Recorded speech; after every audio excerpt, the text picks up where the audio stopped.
When we intervene and we say that we don't feel it's safe enough for a child to live with their family anymore, we become the custodians of their history and their life story. Ofsted and other regulators have always insisted that we complete life story work with children. For me, what I would say is that our starting point was pretty poor, not just in Gateshead, but I would say in every other local authority that I've had the privilege to work in.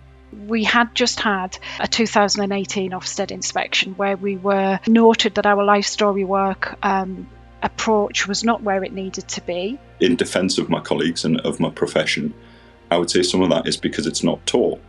It's not something that we're taught about when we qualify as social workers, unbelievably.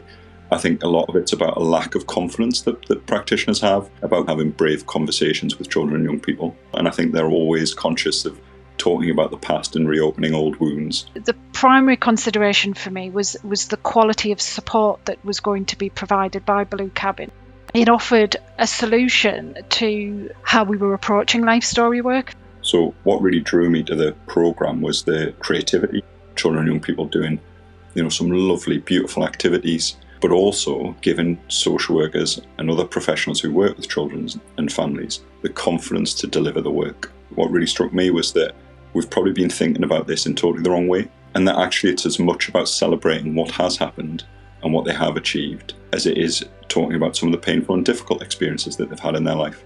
And it's given that whole picture, I think. What really, really stands out is the feedback that we've received. A child may have struggled to engage, and then at the end of the 6 sessions has been sat there saying, I don't want this to end, I want it to continue. The bit that stood out most is the comments of foster carers. They often were quite reluctant to engage in the work. There was a couple of comments where people just talked about how much closer their relationship was with that child, or how they had a greater understanding of their lived experience, of their needs, of who they were as an individual.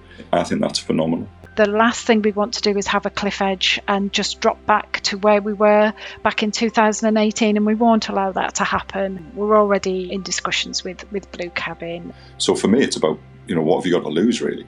And what have your children and young people got to gain?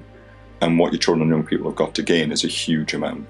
And for me, it's about being brave and just doing it. Going with an open mind. Challenges come along with everything, but the outcomes for the children really, really outweigh the challenges that you'll encounter. I just feel like it's a really clear model and helps local authorities to actually understand how to deliver this work in the right way.